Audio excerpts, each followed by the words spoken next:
Oui, donc je vais rapidement te parler de comment la discussion se fait entre professeurs et élèves et étudiants plutôt sur le site. On a déjà vu la partie qui concerne euh, les discussions. Donc quand je clique ici, nous avons les sujets de discussion qui ont été postés et donc les étudiants peuvent intervenir. Donc je vais faire un test. Donc je peux intervenir ici, intervenir dans cette discussion pour apporter quelque chose. Donc les discussions seront proposées par le professeur ou même l'administrateur du site. Donc il y aura des sujets de discussion sur le site. Donc à côté ici nous avons encore les autres sujets de discussion liés au, au module. Voilà, donc ici quand je clique sur cette nouvelle discussion, voilà les éléments qui sont sur ça, ainsi de suite. Donc c'est aussi un moyen pour les étudiants et professeurs d'être en communication.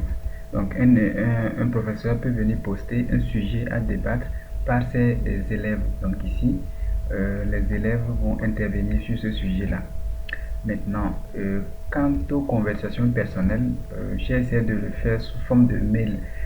Donc ici, lorsqu'un étudiant veut contacter un professeur spécifique, donc il vient ici dans la partie messagerie. Et là, qu'est-ce qu'on voit? On voit qu'il y a deux nouveaux éléments, nouveaux messages et boîte de réception. Donc ici déjà nous avons la boîte de réception, c'est-à-dire que cet étudiant a reçu ce message-là de la part d'un professeur ou bien de l'administrateur du site. Donc ici quand je veux envoyer un message à un professeur, il faut juste que je clique ici, nouveau message. Et là, j'ai le petit formulaire là qui s'affiche. J'ai la liste maintenant de tous les professeurs. Donc je choisis ce professeur par exemple. Je le choisis.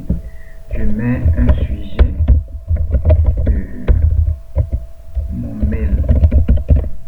Et ici dans le corps, je vais mettre le corps maintenant. Je veux avoir une explication sur le cours de JavaScript. Donc je vais mettre introduction, les variables, les fonctions. Donc ça c'est le contenu du message de l'élève.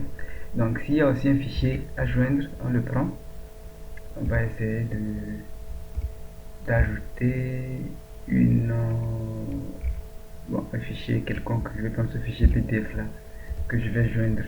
Donc on envoie le message et là nous avons le message qui vient d'être envoyé au professeur. Donc lorsque le professeur va se connecter après, il verra ce message là. Voilà, donc je vais essayer de ramener ici. Voilà, ici la fenêtre du professeur.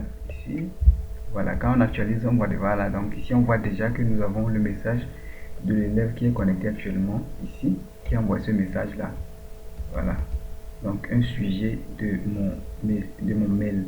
Donc quand je vais cliquer ici, le professeur peut voir maintenant le contenu de ce message qui est ici en haut, avec le titre, le sujet en haut, et il peut maintenant répondre encore. Et donc lorsque la réponse est envoyée, l'étudiant peut encore recevoir ce même message, le message du professeur à ce niveau. Voilà, ça va apparaître ici pour le professeur. Donc c'est comme ça la discussion entre professeur et élève est effectuée pour le moment. J'ai fait une longue vidéo, mais bon, ça traîne trop. Donc j'ai dû refaire une autre pour que tu puisses voir de façon globale ce que ça donne. Sinon l'autre vidéo, j'ai fait beaucoup de tests là-bas. Mais bon, tu vas essayer de voir globalement ce que ça donne à ce niveau-là. Voilà.